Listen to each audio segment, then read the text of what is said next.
C'est vrai, vous êtes une corporation particulière, mais en tout cas, ça doit être notre fierté que les Sénégalais sachent qui vous êtes, ce que vous faites, et on verra en tout cas à notre niveau à ce que ça soit bien relayé. Donc, parce que vous le méritez. Aujourd'hui, on célèbre souvent nos lions qui sont sur le terrain, mais on oublie aussi qu'on a d'autres lions que vous êtes. Tout à l'heure, Franck disait, nul n'est prophète chez soi, mais je pense peut-être que des fois, la perception qu'on a des choses peut tromper. Vous avez une profession extraordinaire, vous avez un métier extraordinaire. C'est pour ça que très souvent, vous avez le sentiment d'être incompris. Et c'est mon avis, peut-être que je me trompe. Tant que vous serez incompris, pensez que vous êtes sur la bonne voie. Parce que je pense que ça voudra dire que vous n'êtes pas là pour satisfaire Jean ou Paul ou Mademba ou Samba, mais juste travailler avec l'instrument qui est le plus important dans un match de football après le ballon, c'est le sifflet. Donc, et ça, c'est magnifique. Je pense qu'aujourd'hui, vous devez en être fiers, l'assumer, malgré les difficultés. Sinon, moi aussi, je vais venir émarger chez vous, parce que être président de fédération ou membre, vice-président ou président de la Ligue ou de la Ligue amateur aussi, c'est chaud. Hein? Vous avez vu tout ce qu'on apprend chaque jour. Mais chaque jour que Dieu fait, le lendemain, on est là. On est là, derrière le ballon, avec les sifflets. Il faut qu'on continue comme ça. Il ne faut pas faire attention à cela. Restons positifs dans ce pays. Essayons d'aller de l'avant. Aujourd'hui, je pense que c'est ça qui montre que vous êtes sur la bonne voie. Et que malgré les critiques, les gens, à mon avis, vous apprécient. Vous ne le savez pas. D'aucuns parmi vous, à chaque fois que vous êtes désignés, en tout cas, nous qui sommes dans le football, nous vous suivons. Hein, nous suivons vos prestations. Moi, quand je suis au courant qu'un trio, des fois un duo ou un singleton d'arbitres sénégalais officie à quelques niveaux, même les matchs de Coupe d'Afrique des clubs, j'essaie de me renseigner, de savoir quelle a été leur prestation, parce que c'est important pour nous. Parce que nous sommes aussi des officiels, on part en voyage, quand des gens font des témoignages sur nos arbitres, on est fiers. Et jusqu'à ce jour, on rend grâce à Dieu. La qualité, l'excellence dans l'arbitrage sénégalais est devenue une tradition. Et ça me permet, bien entendu, de faire la transition vers nos anciens. Vous avez l'excellence parce que vous en avez hérité. Donc tout à l'heure, dans son introduction, je pense que Léonard a rappelé les hauts faits d'armes de toute ces générations d'arbitres, ceux qui sont là encore, mais ceux qui ne sont plus là, qui ont pu marquer d'une pierre blanche l'histoire de l'arbitrage africain et mondial. Et il faut que cette tradition se perpétue. Et avec vous, je pense que nous sommes sur la bonne voie. Si je ne me trompe, l'année dernière, quand on faisait, Francky, cette manifestation, on était avec 23 récipiendaires. On est à 25, on est à 28. L'année prochaine, il faut qu'on mette la barre encore plus haut. Pourquoi pas, qu'on se retrouve à 33, 35. Ne nous fixons pas de limites. Sinon, c'est carton rouge. Voilà. Donc, vraiment, c'est en tout cas moi personnellement un plaisir d'être là. Nous avons conscience que notre football ne peut pas se développer sans un arbitrage performant. Et peut-être souvent, Malan l'a dit, l'erreur est humaine. Mais souvent, ceux qui nous jugent, des fois aussi, peut-être que c'est parce que ce n'est pas nous qui sommes en retard. Quand je dis nous, c'est vous d'abord. Par rapport aux réalités, peut-être que c'est eux qui sont en retard. Et c'est une réalité. Nous-mêmes, acteurs du football, observateurs du football, ne nous remettrons pas à jour par rapport aux réglementations. Une réglementation peut changer, un arbitre vient dans un match, sanctionne une faute ou décide de quelque chose, tout le stade crie, alors qu'ils ne savent pas qu'il y a quelques mois, il y a de nouvelles dispositions qui sont devenues applicables qui font qu'ils ne comprennent pas. Et c'est ça la difficulté de votre mission, mais ça a aussi sa beauté. Et donc moi, je vous encourage, même dans la difficulté, continuez. Ici, dans votre pays, vous le faites bien. On a des championnats, je pense, qui s'améliorent parce que l'arbitrage est bon. Et il faut continuer dans cette voie. Insister sur une chose, c'est que nous, au niveau de notre équipe fédérale, nous avons la volonté de nous reposer sur l'arbitrage pour pouvoir progresser dans notre plan de performance, parce qu'aujourd'hui, vous êtes d'abord pour nous un exemple à suivre. Vous êtes une corporation qui a montré ses qualités, ses valeurs, qui est en train d'exceller partout. Et il faudrait que nous aussi, les autres segments du football, puissent s'en inspirer. L'autre vœu, en tout cas, que nous avons, et pour lequel nous nous battons, ceux avec qui nous nous réussissons, qui vous représentent si bien dans nos instances exécutives, mais aussi au niveau de la DNA, le savent. Il ne se passe pas une année sans qu'on se retrouve pour échanger, essayer d'améliorer les choses. C'est vrai, on a un leg important, on a un héritage important, mais aussi il faudrait qu'on évolue, il faut qu'on aille vers les nouvelles réalités de la modernité arbitrale. Et des fois, ça peut prendre du temps d'aller faire les mutations, mais des fois, il faut comprendre que ces mutations, si on ne les impose pas, elles vont s'imposer à nous, ou bien on va être largué, et on essaie de voir les meilleures solutions. Je sais, très souvent, on a eu des difficultés financières, mais c'est des difficultés liées à, en fait, la conjoncture du football sénégalais qui fait que les moyens ne sont pas souvent là. Il faut savoir que, et je pense que vous pouvez en être témoin, que depuis que nous sommes là, nous avons essayé de multiplier les compétitions dans tous les domaines, dans le football des jeunes. Le corollaire, forcément, c'est le renchérissement des coûts à tous les niveaux. Et des fois, il est difficile qu'on puisse faire face. On est allé jusqu'à lancer le championnat de beach soccer. Pour les arbitres internationaux de beach soccer, il faut savoir aussi qu'on va bientôt démarrer la deuxième édition du championnat. Et l'objectif à suivre, on espère faire cela cette année, c'est lancer le championnat de futsal.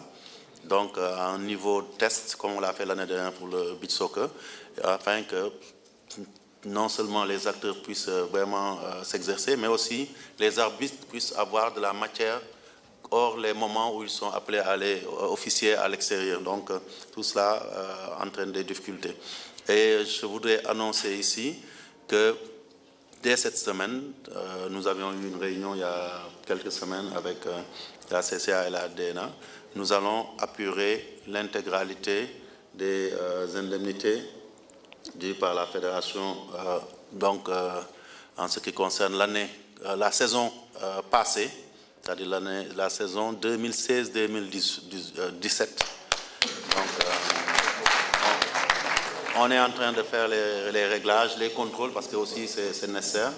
On discutera avec vous aussi pour voir comment faire en sorte pour que plus de compétitions se fassent au moindre coût, parce que forcément, vous le savez, aujourd'hui, nous, en tout cas, quand moi j'arrivais à la présidence de la fédération, ou même quand j'étais simplement président de club, je sais que le nombre d'arbitres par match n'était pas à ce niveau-là. Aujourd'hui, je pense que sur un match de football, on a jusqu'à 5 ou 6 officiels arbitres. Quand je dis arbitres, c'est les arbitres, le quatrième arbitre, l'inspecteur qui sont là.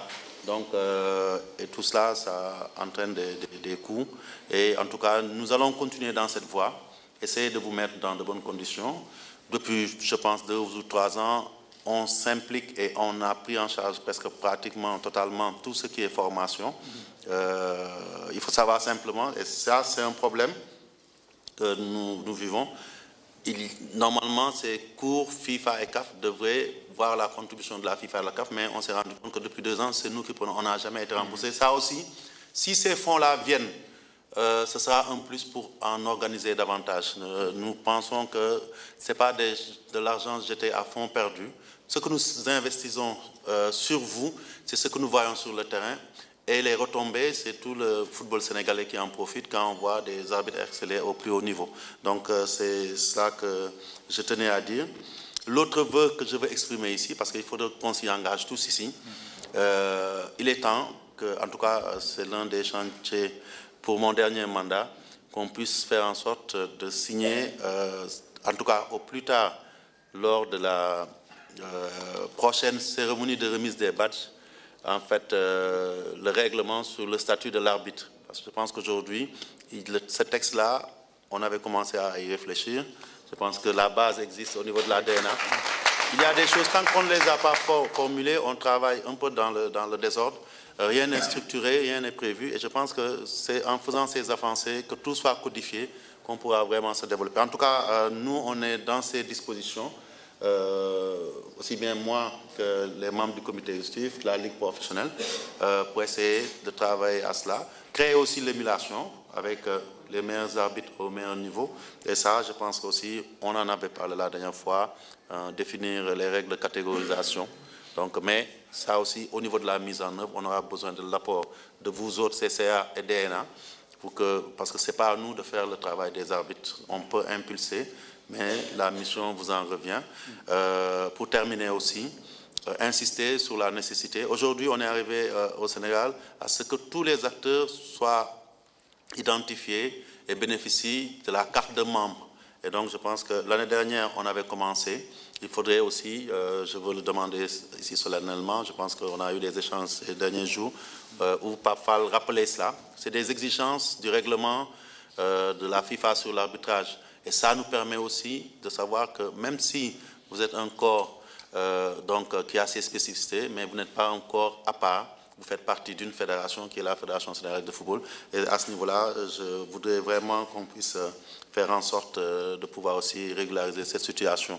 Je voudrais juste féliciter tous les récipiendaires des badges, tous les arbitres internationaux qui sont là, présents, et leur dire que nous les envoyons quelque part en mission et nous savons d'ores et déjà que nous ne serons pas déçus. La FIFA ne l'est pas, sinon elle n'aurait pas augmenté le quota du Sénégal. Dans ce pays, il y a beaucoup de bruit, beaucoup de choses qui se disent.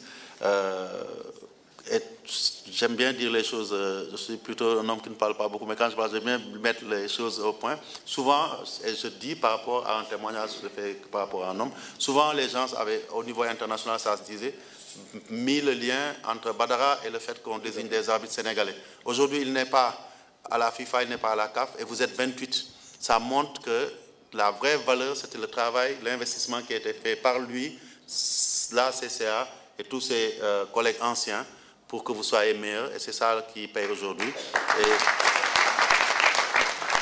je voudrais vous dire en tout cas qu'aujourd'hui, pour nous, vous autres arbitres, faites partie des fers de lance de ce football-là. Demeurez-le. Vous êtes et vous devez être considérés au même titre que nos autres stars, que sont les Sadio Mané, les Koulibaly. Aujourd'hui, je pense que tous les Sénégalais ont fini de reconnaître Malan, de reconnaître Fatou Koun, et vous autres, Fallou, Malik et tous les autres. Et je pense que c'est ça la vraie reconnaissance que vous méritez. En tout cas, bon vent et restons ensemble pour construire un football toujours plus performant et qui nous mène au sommet. Je vous remercie de votre attention. J'ai eu l'honneur quand même de voir à côté de nous, on avait invité les sponsors, la LONASE qui est là, donc juste Malik Baye, c'est le directeur commercial de la LONASE, c'est nous faire un clin d'œil pour lui dire merci d'être là, parce que c'est nos partenaires de tous les jours. On parlait des charges. Aujourd'hui, si on peut faire des choses, c'est grâce à eux. Ils nous ont vraiment accompagnés. C'est 4 sponsors. Je vous ai dit qu'on va payer les honoraires d'arbitre de l'année prochaine. Il faut l'année passée. Donc pour cette année aussi, on avait convenu qu'on commencerait à payer directement les arbitres. Ça aussi, j'espère qu'on va recevoir les États pour commencer à le faire tous les mois, autant que faire quand les arbitres officient, qu'on nous envoie les États, qu'on reverse l'argent au CRA et qu'ensuite qu'on retourne les décharges dûment réglées. Je pense que c'est extraordinaire. Et ça, on le doit aussi aux sponsors. De la même manière qu'ils nous ont permis aujourd'hui, dès le début de la saison, de pouvoir donner des subventions à toutes les équipes parce qu'ils nous accompagnent. Et je tenais à les remercier ici devant vous. Et souhaiter qu'ils comprennent aussi que les arbitres ont besoin de sponsoring. Et ce serait bien que la LONASE puisse se mettre... Pour la première fois, que la LONASE soit le premier sponsor arbitre du Sénégal. Donc je vous remercie. Excusez-moi, Léonard.